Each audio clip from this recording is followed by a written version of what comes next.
I want to talk about water on a global level. There's a real change happening.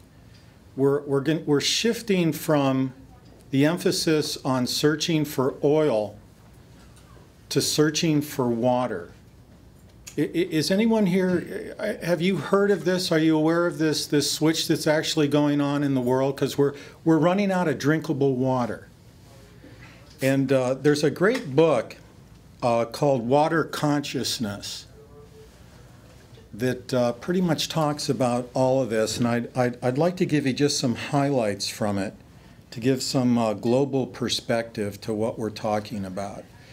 This book concentrates on what's called the mismanagement of water around the globe. And the author of that book, by the way, is Maud Barlow, B-A-R-L-O-W. She's the actual designated ambassador of water to the UN. Through the mismanagement of water, which involves the misplacement and displacement of water, we've come up with a shortage. We've basically polluted a lot of the surface water. As we speak, the Chinese, the Chinese have industrialized their country dramatically in the last few years, right? Well, they've also, in the process of doing that, they've destroyed a lot of their surface water to the point that they are now constructing a pipeline to Tibet into the Himalayas to bring down that water. They've got such a shortage of water. Another thing that's happening is a thing called the virtual water trade.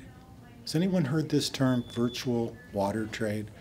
What that's about is that countries are growing and producing products that use water and then exporting them. In the US, every day, 1/3 of all the domestic water that's consumed ends up being either made into agricultural products or commodities that's then exported. 1/3 of it. Australia has hit what's referred to now as the water wall.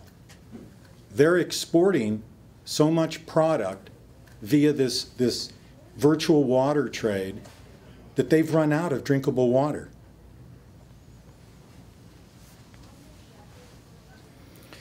Now, there's a natural cycle in the world of water that's known as the hydrologic cycle. That it rains, the water hits the ground, it flows into little streams, it then flows into bigger streams, into rivers, and ends up in lakes. It's known as the hydrologic cycle. It was believed, and it's taught in school, that man can't interfere the hydrologic cycle. We now know that's not the case. We're paving over what's referred to as water retention land. You know, a lot of times when you take a big piece of land and you put blacktop over it, what happens? That land can't absorb. We do a lot of this. And we've interrupted the natural hydrologic cycle, and this is not a good thing. Not a good thing at all. And what's happening is that the world is running out of drinkable water. We've got large corporations entering into what is now referred to as the global water cartel. They are actually surveying the planet, not looking for mineral deposits anymore, not looking for oil. What are they looking for? They're looking for huge aquifers. And there's bidding wars going on already over this water. There's a huge aquifer in Latin America that there are bidding wars going over. And you're going to see the politics of this global water cartel occurring as time goes on.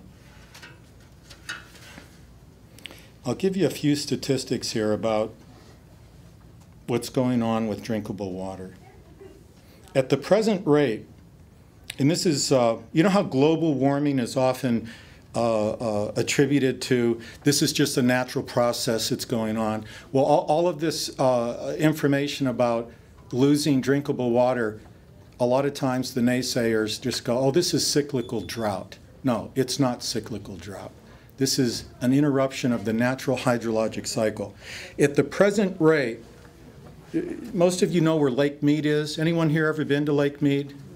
Okay, if you've noticed in the last few years, that water line, it's unbelievable. Well, in 13 years, it's going to be gone at this present rate.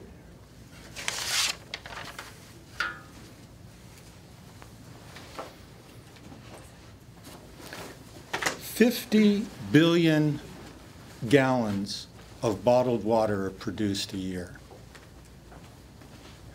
And it's estimated that 95% of these plastic containers are not recycled. That's a lot of waste.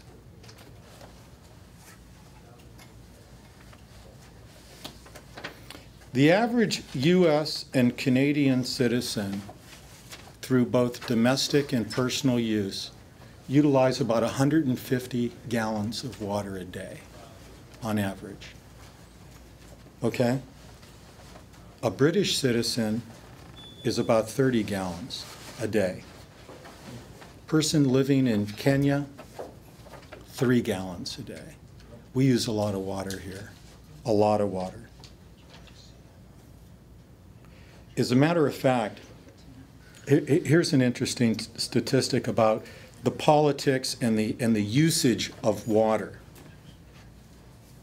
It takes 600 gallons of water to produce the amount of corn that's then fed to a cow.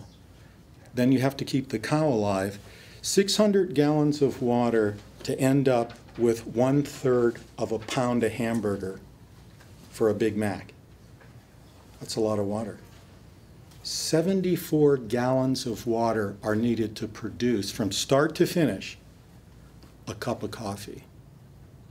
We're wasting a lot of water.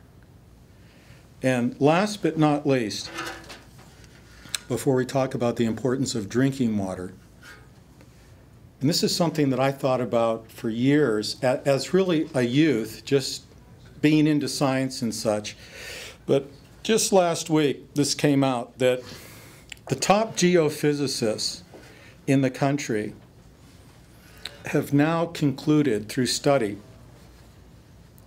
that there is a shift occurring in the Earth's rotation of axis due to the misplacement and displacement of water. And what I mean by that is, does anyone here know what a pint of water weighs? How much is a pint of water weigh? Well, I'll teach you a little mnemonic. It's a pint, a pound, the world around. It's an engineering mnemonic. So a gallon of water weighs what? 8 pounds. Water's heavy, right? It's heavy. So when you block up a stream and create these huge dams of water, they now believe that's a lot of weight. Can you imagine how much 1 billion gallons of water weighs? Well, what's happening is that just displacing, putting a big dam here, blocking up this river there, holding up these streams here, this has actually altered the speed of the Earth's rotation. It's altered the tilt of our axis, and it's altered the actual shape of the gravitational field around the globe. Water's important, very important.